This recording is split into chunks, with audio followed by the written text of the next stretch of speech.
En el episodio anterior, la frase "no nos dejes caer en la tentación", propuse un decálogo para conocer mejor cómo enfrentar una tentación. Pero de las 10 proposiciones solo alcancé a exponer 8. Y miren las que dejé afuera, por eso ahora las tengo que complementar. La primera es que Jesús incorporó esta petición al Padre Nuestro.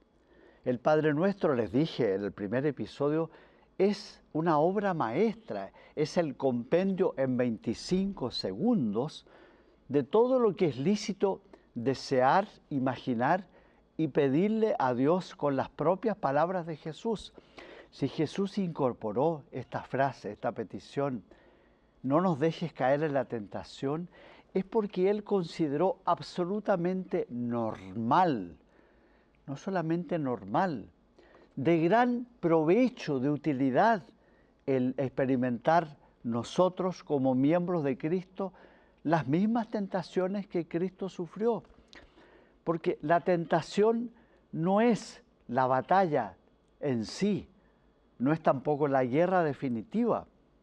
La tentación es el primer round, es el primer tiempo, es el primer set, es el round, el set, el primer tiempo de estudio en que tú conoces las fragilidades tuyas y las de tu oponente.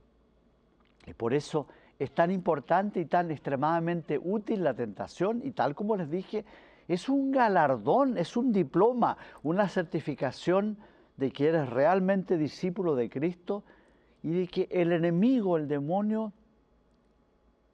te tiene catalogado como alguien tan importante como para dedicar parte de su escaso tiempo a tratar de tentarte y de vencerte a ti.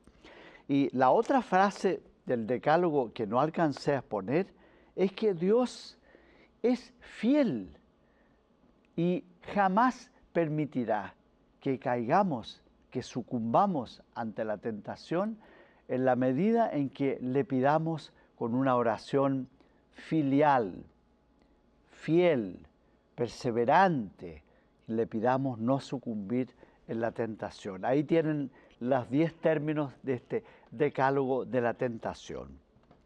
Podemos ahora pasar a la frase final: líbranos del mal. Llevamos 2 milenios rezando líbranos del mal en multiplicidad de idiomas. Y siempre tendemos a pensar que con esta frase Jesús nos hizo rezar para que no nos acontezca ninguna cosa mala. Eso que acabo de decir es imposible. En la historia humana siempre van a ocurrir cosas malas, muy malas, terrible y cruelmente malas. El sentido de esta petición que hacemos por inspiración de Jesús no puede ser eso, que nunca nos ocurra una cosa mala. Siempre va a haber guerras, siempre va a haber disensiones, siempre va a haber enfermedades, catástrofes naturales como las que casi a diario experimentamos en el planeta Tierra y en todo el cosmos. Siempre va a haber desempleo, siempre va a haber crímenes, homicidios, violaciones, catástrofes económicas, bursátiles, enfermedades. El mal está siempre presente y Jesucristo no vino a impedir que el mal ocurra. Jesucristo lo primero que hizo fue compendiar, concentrar en su propia carne, en su naturaleza humana, todo el mal que el ser humano es capaz de experimentar. ¿Y para qué lo concentró en sí? Para expiar definitivamente, de una vez por todas, todo el mal y las consecuencias y daños que el mal nos puede causar. Y para que nadie dijera que Él, como Dios, pertenece a una categoría superior a la que no llegan las calamidades y atrocidades que son el pan nuestro de cada día. No, nadie podrá decir que Jesucristo Dios es insensible e impasible y está en otra categoría de ser. Asumió todo el mal que es posible sufrir en una naturaleza humana. Segundo, Jesucristo nos quiso advertir que el mal, al igual que el dolor generalmente asociado con el mal, no es intrínsecamente malo. El mal y el dolor causado por el mal es una señal que nos avisa dónde hay un problema. No solamente nos avisa dónde hay un problema, nos avisa respecto de la jerarquía e importancia que tiene el problema y además nos informa de la extrema urgencia que hay en que ese problema encuentre una solución, normalmente con una persona profesional, avesada en la materia. En tercer lugar, Jesucristo, frente al mal, nos respondió con las 14 obras de misericordia. Es decir, el mal tiene la ventaja, concedámosle al menos el bonus del mal, el mal atrae la misericordia. El mal siempre es una miseria, es una carencia, es una indigencia. Y correlativamente el mal atrae como un imán, la indigencia atrae la indulgencia, la carencia atrae la plusvalía y la miseria atrae como un imán la misericordia. Las 14 obras de misericordia corporales y espirituales son la respuesta que Jesús nos ofrece frente a la evidencia del mal. Jesucristo jamás prometió un paraíso en la tierra y que nadie le atribuya a la fe cristiana el haber sido responsable de una utopía imposible. La utopía significa lo que no está en ningún lugar. Eso es una utopía. Es la nada misma, es lo imposible. Jesucristo nunca prometió un paraíso en la tierra. ¿Recuerdan el episodio de la agonía de Cristo en la cruz? Y al ladrón crucificado a su derecha le dice, hoy estarás conmigo en el paraíso. ¿Cuándo hoy? Después de la muerte de ambos. El paraíso está después de la muerte. Paraíso en la tierra no hay. Lo que se construye en la tierra es un reino de Dios que sea como un anticipo, una antesala, una preparación del pleno disfrute y culminación del reino de Dios en el reino de los cielos como todos aspiramos. En consecuencia, la correcta interpretación de la última frase del Padre Nuestro es, Padre, líbranos del malo con mayúscula, del malo personificado. Ya, lo voy a nombrar, de Satanás, del demonio, del diablo, como quiera que se le llame. Hay algunos que todavía siguen pensando y diciendo, y algunos tristemente enseñando falsamente, que el demonio es solamente una metáfora, es un símbolo, una manera de codificar, de interpretar la realidad del mal. No, sí, no es una metáfora, no es un símbolo. Lo que hizo la antigua serpiente en el paraíso no es una metáfora. Lo que hizo el demonio introducido en el corazón de Caín, llevándolo a matar a su hermano, si no había ninguna razón para matarlo, salvo la envidia. Lo que hizo el diablo en el corazón de Judas, llevándolo a traicionar por viles 30 monedas a su amado maestro. Eso no es una metáfora. Lo que hizo Pilato, lo que hicieron los príncipes, los sacerdotes, los fariseos, el ultraje a Jesús, la condena inicua del santo por excelencia. Eso no es una metáfora. Lo que Jesús le dijo a Pedro cuando lo reprendió, apártate de mí, Satanás, va de retro, Satán. Apártate de mí, Satanás, no fue una metáfora. Fue la percepción enérgica de que lo que Pedro le estaba sugiriendo, recomendando por ignorancia, era absolutamente incompatible con la misión del Mesías, que tenía que sufrir, que tenía que rescatar todo el mal que hay en la humanidad, derrotando al malo, porque al mal se le vence derrotando al que es la causa principal, basal del mal que existe en el mundo. No es una metáfora. No lo es por un dato clarísimo de la revelación bíblica, del depósito de la fe, pero no lo es tampoco por una evidencia racional. Fíjate, así como Aristóteles concluyó racionalmente que la belleza, el orden, la armonía que existe en la creación no puede explicarse racionalmente, sino apelando a un ser, alguien que está vivo, que es el origen de todo ser, que tiene en sí, concentra en sí, en su máxima potencia, en su máxima intensidad y grado, la belleza, la inteligencia, la sabiduría, la verdad, el poder, la justicia, la belleza, la misericordia. Así, racionalmente, a partir del orden y belleza de la creación, Aristóteles llegó a afirmar la existencia de un Dios personal, de un Dios creador de toda belleza. A contrario sensu, por contradicción, es tan fuerte la evidencia del mal en el mundo, pero un mal llevado a extremos de crueldad, de inhumanidad, de escarmiento, de algo que ya ni siquiera merece llamarse antihumano, sino ahumano. Es decir, donde la palabra humano no tiene cabida alguna, ni siquiera por contraposición. No necesito apelar a hechos históricos bastante recientes y desgraciadamente incluso actuales.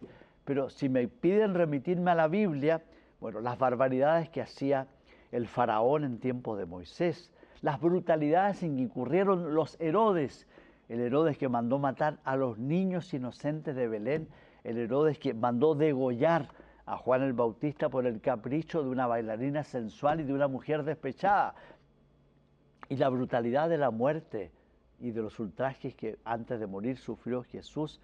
Eso no se puede explicar racionalmente apelando solamente a la maldad del ser humano después del pecado original.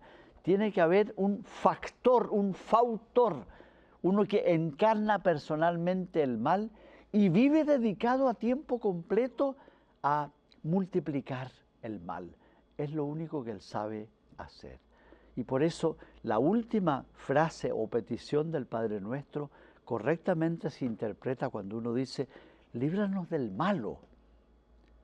El malo tiene un nombre. Los nombres bíblicos del malo son Satán y diablo. Son los dos términos que utiliza Jesús cuando se refiere a este personaje que no es simbólico, no es metafórico, es crudamente, lastimosamente, militantemente real, activo. Satán, ¿qué significa? En hebreo, el difamador, el calumniador, el que ante un tribunal se sienta a la izquierda. ¿Para qué? Para acusar, calumniar, difamar. Buscar a todo evento la condena a muerte del que está llamado ante el tribunal. Jesucristo, en cambio, se sienta a la derecha, donde se sienta el abogado defensor, donde se sienta el que está pugnando por la verdad, por la libertad y por la vida. Satán siempre busca la muerte. Y el otro nombre es el diablo. Diabolus en griego significa el que introduce una cuña, el que pone un muro de separación entre dos entes, dos magnitudes que están destinadas a conjuntarse copulativamente. Eso es lo típico del demonio. ¿Se acuerdan cuando me refería yo antes a las 4 operaciones aritméticas y señalizaba que hay 2 que son típicas de Dios? Sumar y multiplicar. Si quieres identificar una acción como diabólica, no tienes dónde perderte. Toda acción que por naturaleza tienda a restar y dividir, es decir, a disminuir en lugar de aumentar la vida, los bienes de este mundo, y a dividir en lugar de conjuntar a todos los hombres en una universal fraternidad e igualdad, no hay dónde perderse. Esa acción proviene del demonio, no hay dónde perderse. Satán y diablo. Pero ahora voy a procurar trazar el perfil del demonio, porque así como en la tentación nos conviene también conocer el modo de ser, la huella digital, las armas favoritas, las tácticas favoritas, las ocupaciones y tareas favoritas, y así poder estar en situación de vencerlo como Cristo lo venció. Vamos a ver, la huella digital. ¿En qué se conoce de inmediato que una acción viene no de Dios, sino del demonio? En la mentira. La mentira es la huella digital del demonio. Tal como les dije en el episodio de la tentación, no es una mentira franca, así demasiado obvia. Es una mentira sutil y astutamente disfrazada de verdad. Es la media verdad, que es la peor, la más ominosa de todas las formas de mentira.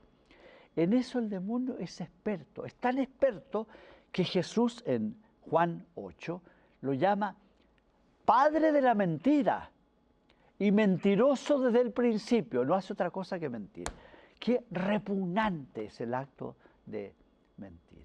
Y en eso se conoce la huella digital del demonio.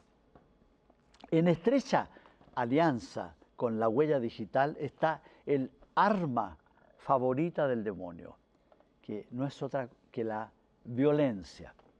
¿Usted recuerda cuando Solzhenitsyn, un profundo cristiano que conoció el oprobio del régimen marxista-leninista en los gulags de Siberia, en su discurso de aceptación del Premio Nobel de Literatura, dijo: la mentira tiene una estrecha, una indisoluble alianza con la violencia. ¿Por qué? Porque la mentira ya es una violencia contra el primer apetito del ser humano, que es conocer la verdad. Y porque la violencia es una mentira. La violencia siempre miente, porque promete obtener, mediante la fuerza, mediante la eliminación del adversario, todo lo que fácil y fructuosamente se habría obtenido mediante la persuasión. Mentira y violencia hacen una alianza tan estrecha que en el mismo capítulo 8 de San Juan, en que Jesús califica al demonio como padre de la mentira y mentiroso desde el principio, él califica al demonio como homicida. El padre de ustedes, les dice a los judíos de entonces, es un homicida y ustedes son legítimos herederos de él, homicidas y mentirosos. Así les reprochaba en su cara a quienes lo cuestionaban como el Mesías. La huella digital, el arma favorita, el perfil subjetivo en que se presenta el demonio, es decir, no es su posición objetiva, que él ya la conoce, pero él la disimula, la maquilla, es el ángulo en que él le gusta ser fotografiado, el ángulo donde él se siente en su zona de confort y desde la cual él actúa, se llama la soberbia. Soberbia, superbia se dice en latín, es decir, la persona se autositúa en un lugar infinitamente más arriba del que realmente le corresponde y cae en la tentación de adjudicarse a sí mismo, a su propio mérito, la eficacia y el fruto de lo que realiza. Es decir, se excede en apreciar su ser y se excede en atribuirse a sí mismo el mérito de su qué hacer. En eso se conoce de inmediato que el demonio está actuando. La soberbia, la arrogancia, el sentirse superiores a los demás y el hacerles sentir: ustedes no saben nada, ustedes son ignorantes, ustedes son incapaces, yo me hago cargo de ustedes. Es así como el demonio literalmente compra el alma de los que, abrumados por él, se sienten ignorantes e incapaces, si supieran la verdad y la fuerza que les dará Jesucristo. En cuarto lugar está el móvil característico. Ustedes saben que detrás de un crimen siempre hay un móvil, y lo primero que hace el investigador es averiguar qué móvil hay detrás de este crimen. El móvil típico del demonio es la envidia. Por la envidia del diablo entró la muerte al mundo, consigna el libro bíblico de la sabiduría. ¿Por qué tiene envidia? Porque él sabe que ya está condenado, pero él no se resigna a vivir en soledad su condena. Él quiere tener compañía. Hay algunos que piensan, Juan Pablo II participaba de este pensamiento, que Dios no le va a conceder al demonio el privilegio de estar acompañado, porque lo más terrible del castigo que el demonio se merece es precisamente la soledad. Ojalá que sea así, ojalá que el infierno esté vacío. Es un tema de interminable e insoluble discusión. Pero el móvil es la envidia. Por la envidia instigada por el demonio mató Caín a Abel. Por la envidia mataron también los fariseos a Jesús. Luego está la tarea favorita del demonio. Su ocupación favorita es sembrar cizaña. Sembrar cizaña, es decir, sembrar veneno. Pero ojo, es un veneno que tiene apariencia de alimento. Porque la cizaña tiene ese problema, que crece junto al trigo y es tanto su parecido con la espiga que Jesús cautelosamente dijo, no la corten prematuramente, esperen el momento de la cosecha y ahí claramente se distinguirá, por los frutos se conocerán. Es sembrador de veneno, sembrador de discordia. Su ocupación favorita es dividir, intrigar, difamar, que los unos estén contra los otros. Lean por favor ese episodio de Asterix que se llama La cizaña. El pueblo galo tenía como precioso patrimonio no tanto la poción mágica, sino la unidad. Y el sembrador de cizaña logró durante largo tiempo lastimar, lesionar, descomponer el edificio, el baluarte de la unidad del pueblo galo. Mire qué sabiduría hay en ese episodio de Asterix, uno de mis personajes favoritos junto con Obelix. A tiempo completo, e incluso durante la noche, el demonio vive sembrando cizaña. Luego, su objetivo táctico para asegurar su estrategia es sembrar desesperanza. Ya me refería a eso a propósito del episodio anterior de la tentación. La desesperanza, la asedia, la llamaban los medievales, es decir, la acidez espiritual, ese sentimiento de que todo es inútil, ya todo está perdido, no existe ninguna razón para que yo quiera subsistir. Cancelé mi esperanza, cerré la puerta por dentro, tiré la llave al inodoro. Es la estrategia favorita, la táctica favorita del demonio, sembrar la desesperanza, porque sabe que la desesperanza provoca una tal ceguera espiritual que la persona en estado de confusión absoluta no atina a hacer nada, solo a esperar el golpe mortal. Conocidas estas cualidades o perfiles del enemigo, ¿dónde está el remedio?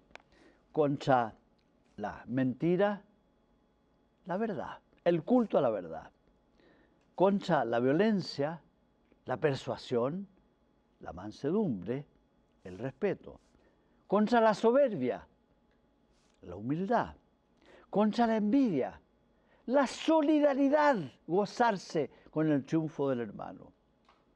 Contra la división, la difamación y la cizaña, la unidad, la concordia, los corazones juntos. Y contra la desesperanza, cultivar la alegría y la esperanza.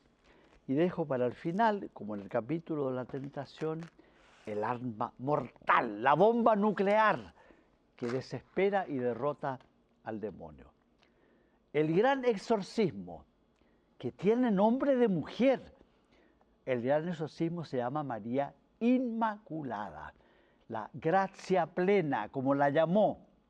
Antes de María la llamó gracia plena Gabriel a la doncella de Nazaret. Llena de gracia, es decir, nunca la huella digital, el apestoso aliento del demonio pudo hacer presa en ella. El demonio le tiene pánico a María. Y yo me alegro y le agradezco tanto a mi amadísimo Jesús que la última frase y petición del Padre Nuestro tenga nombre de mujer. La gran vencedora, aplastadora del demonio, es una simple criatura humana elevada a la dignidad de Madre de Dios. Ella es la gran exorcista. La gran vencedora del demonio tiene nombre de mujer, Madre de Dios.